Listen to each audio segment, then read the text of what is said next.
America ने prioritise किया हुआ है अपना न्यूक्लियर इशू को कि जी पहले सबसे न्यूक्लियर इशू पे बात करें तो फिर बाकी चीज़ों पे बात करेंगे। उसी तरह से ईरान ने भी अपनी जो प्रायोरिटी लिस्ट है उसमें सबसे ऊपर अब ये कर दिया है कि दोबारा एक तो जंग थोपने की गारंटीज दें कि वो नहीं होगा। दूसरा ये कि एक सिस्टम हम बना रहे हैं और नए हुर्मुज का, हम उसको सिस्टम के मुताबिक खोलेंगे और आप ब्लॉकेड खत्म करेंगे तो फिर बात शुरू करें। इसी तरह उन्होंने अब अपने असासों वाली बात भी जो है वो भी जरा प्रायोरिटी में ऊपर कर दी है और कहते हैं ये सब बातें होंगी तो फिर हम न्यूक्लियर पे भी बात कर लेंगे। तो मेरा तो ये ख्याल है कि जिस तरह पहले राउंड में चीजें चल रही थी कि सारे कॉम्प्रिहेंसिव सब चीजों पे बात हो रही थी और उम्मीद थी कि कोई एग्रीमेंट हो जाएगा, लेकिन बीच में ये जो सीज फायर की वायलेशन हुई और लेबनान पे हमला हुआ उसने और ज्यादा चीजों को कॉम्प्लिकेट कर दिया है। जो डिटेल सामने आ रही हैं वो अमेरिका को 14 नकाती मंसूबा है जिस पे अब डिस्कशन हो रही है, टॉक ऑफ टाउन बना हुआ है बेसिकली। और उसमें जो तस्नीम एजेंसी है, न्यूज़ एजेंसी ईरानी, उसे इंटरनेशनल मीडिया फिर कोट करके तो वो सारी चीज़ें बता रहा है। और उसमें वो कहते हैं कि 14 नकाती तजावीज़ में दोबारा हमले से दूर रहने की ज़मानत होना चाहिए, ईरान के जो गिरदो नवा है उससे अमरीकी फ़ौजों का इनखला होना चाहिए, बहरी नाकाबंदी का ख़ात्मा होना चाहिए, ईरान के जो मुंजमद असासे हैं उनकी बहाली बड़ी ज़रूरी है, जंग की वजह से होने वाले नुकसान के हर्जाने की अदायगी बड़ी ज़रूरी है, उसमें ईरान पर हर किस्म की पाबंदियों का ख़ात्मा, लेबनान समेत तमाम महाजों पर जंग का अहतमाम, आबना हुर्मस के लिए नया तरीक़ेकार, जिसे जैसे अमूर ये शामिल है सारे। क्या टेक है आपका कि अभी कहाँ बात जो है वो दोबारा ब्रेक थ्रू की तरफ चले जाएगी? क्योंकि ट्रंप कह रहे हैं कि बात चल तो रही है लेकिन उसमें ब्रेक थ्रू कोई नहीं आ रहा। आपका क्या मानना है इन सारी चीज़ों को देखने के बाद? देखिए, बेसिकली अगर आप बहुत गौर से इन 14 नुकात को देखें तो ये बेसिकली वही हैं जो शुरू से बात हो रही है। उसमें बीच में नेचुरली जब ये आबनाए हुर्मुज बंद हुई और फिर उन्होंने ब्लॉकेड कर दिया अमेरिका ने, जिसकी कोई जस्टिफिकेशन नहीं थी, तो फिर वो चीजें एक उनकी प्रायोरिटी, ऑर्डर ऑफ प्रायोरिटी जो है वो चेंज हो गया। और इस वक्त वही है कि अमेरिका ने प्रायोरिटाइज किया हुआ है अपना न्यूक्लियर इशू को कि जी पहले सबसे न्यूक्लियर इशू पे बात करें तो फिर बाकी चीजों पे बात करेंगे। उसी तरह से ईरान ने भी अपनी जो प्रायोरिटी लिस्ट है उसमें सबसे ऊपर अब ये कर दिया है कि दोबारा एक तो जंग थोपने की गारंटीज दें कि वो नहीं होगा। दूसरा ये कि एक सिस्टम हम बना रहे हैं और नए हुर्मुज का, हम उसको सिस्टम के मुताबिक खोलेंगे और आप ब्लॉकेड खत्म करेंगे तो फिर बात शुरू करें। इसी तरह उन्होंने अब अपने असासों वाली बात भी जो है वो भी जरा प्रायोरिटी में ऊपर कर दी है और कहते हैं ये सब बातें होंगी तो फिर हम न्यूक्लियर पे भी बात कर लेंगे।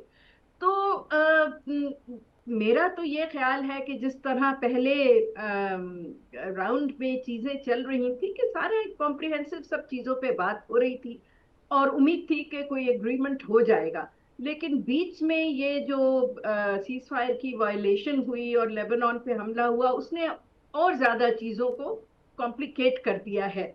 और अब तो देखें, बिल्कुल ही गल्फ में आप एक सब बंदी सी हो गई है कि बहरीन और यूएई ऑलमोस्ट एक तरफ हो गया है। यूएई ने तो बिल्कुल ही बहुत क्लियरली अपना जो किबला है वो अमेरिका, इसराइल और इंडिया के साथ जोड़ लिया है। और मुझे तो ऐसा लगता है कि ये एंड ऑफ द डे किसी ना किसी तरह सूनर रादर देन लेटर ये नेगोशिएशंस तो दोबारा शुरू हो जाएंगी। लेकिन इन द लॉन्ग टर्म मुझे जो लग रहा है कि ये अमेरिका तो शायद यहाँ से डिसएंगेज हो जाए, लेकिन अनफॉर्चुनेट बात यह है कि वो यूएई जो है उसको यहाँ छोड़ के, आज उनकी आर्म डील्स भी इतनी बड़ी वो अप्रूवल्स हो गई हैं आर्म्स देने की, वो इसराइल और यूएई को बिल्कुल एक क्या कहते हैं एक जान करके और बिल्कुल गल्फ के मुंह के ऊपर बिठा देंगे। तो वो जो था कि जी गल्फ और मिडल ईस्ट और ईरान सारे मिलके शायद कुछ एक यूनाइटेड फ्रंट जो एक दिखावे में एटलीस्ट था कि जी ठीक है, चलो। मैं आपका पॉइंट समझ गया हूं। मुझे हाशमी साहिबा ये भी समझना है आपसे कि जी अमेरिका ये जो तजावीज़ ईरान की तरफ से गई हैं, इनमें से कौन सी ऐसी तजावीज़ हो सकती हैं जिसपे अमेरिका भी एग्री कर जाए और बात आगे बढ़े। मसलन ईरान कहता है कि अब तोसी ना करें, जंग बंदी का जो खात्मा है उसे फोकस करें। आप समझते हैं कि ये एक एक तजवीज़ करके आपसे डिस्कस कर लेते हैं। आप समझते हैं कि अमेरिका कहेगा कि ठीक है, परमानेंट जंग बंदी हो सकती है, बात आगे बढ़ सकती है। इस तरह की जितनी भी तजावीज़ हैं, अमेरिका कौन सी तजावीज़ है जो मान सकता है फौरी तौर पर? देखिए जी, ये इस पे बिल्कुल बातचीत हो सकती है, लेकिन बात फिर वही है कि दोनों को फेस सेविंग भी चाहिए। जब तक अमेरिका को ईरान कुछ नहीं देगा फेस सेविंग के लिए, तो वो कैसे एग्री करेंगे कि जी हम जो है वो जंग परमानेंट और जंग बंदी मुमकिना पे। मुमकिना फेस सेविंग क्या हो सकती है आपके ख्याल में? अगर मुमकिन आपसे आप कहा जाए कि आप जी एस्टिमेट कीजिए कि क्या फेस सेविंग हो सकती है अमेरिका के लिए देखिए जो जी। ईरान दे, तो वो हाँ, प्लीज़ इस पे गाइड कीजिए। देखिए जी, मेरे तो ख्याल से अगर एक कोई इस तरह का सिलसिला चले कि दोनों पार्टीज जो हैं वो for the sake of moving the negotiations forward with the aim of agreeing to a agreed framework, uh, simultaneously आपनाए हुर्मुज को भी वो खोले, और साइमल्टेनियसली अगर ट्रम्प साहब भी अपना ब्लॉकेड खत्म करें तो मेरा ख्याल है चीजें आगे चल सकती हैं। क्योंकि देखिए, इन बातों पे बहुत सारी चीजों पे बहुत ज्यादा इत्तेफाक ऑलरेडी हुआ हुआ है। आप एक एक करके लेके देख लें। जहां तक न्यूक्लियर का ताल्लुक है तो उस पे ऑलरेडी जेसीपीओए में 3% एनरिचमेंट पे ईरान मान गया था।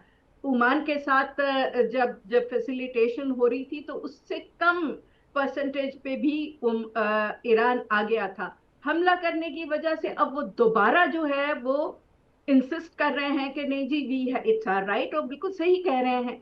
तो ये नहीं हो सकता कि आप हमारा एनपीटी ने जो हमें राइट दिया है वो हमसे डिनाई करते। लेकिन नेगोशिएशन हो सकती है। नहीं, लेकिन अगर इसी न्यूक्लियर वाला मामला जो है वो ट्रंप इंतजामिया वाला ही डिस्कशन में आएगा फर्ज करें, तो फिर जो ओबामा इंतजामिया वाला बेसिकली जो आएगा, तो उसके बाद फिर ट्रंप को फेस सेविंग उसमें क्या मिलेगी? Number one. लेकिन नंबर जी, टू, आप समझती नहीं कि ये बेसिकली दो ही मुद्दों पे अब बातचीत हो रही है, बेसिकली न्यूक्लियर पे और आपने हुर्मस पे कि उसके कंट्रोल का क्या होना चाहिए और इसका क्या फॉर्मूला तय पाना चाहिए? या आप समझते हैं कि सिर्फ न्यूक्लियर पे ही बातचीत हो रही है और वहीं डेडलॉक है? नहीं जी, आई थिंक ये दोनों पहले तो न्यूक्लियर का मसला बहुत इम्पोर्टेंट था, लेकिन अब ये जो है आबनाए हुर्मुज भी एक मसला बन गया है।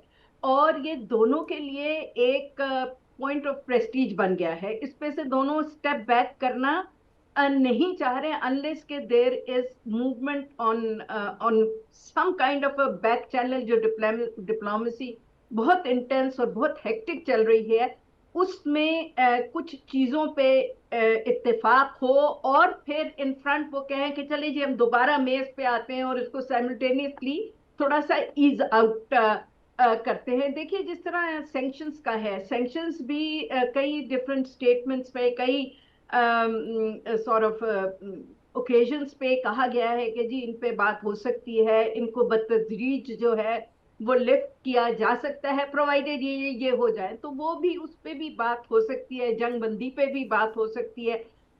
लेकिन न्यूक्लियर का जो आप पूछ रहे हैं वो देखें, ओबामा से आगे इस तरह वो ऑलरेडी ईरान ने तो कहा था कि जी आप हम इसको टोटली आईएईए के ऑलरेडी सेफ गार्ड्स में हैं, वो सेफ गार्ड्स में रहें,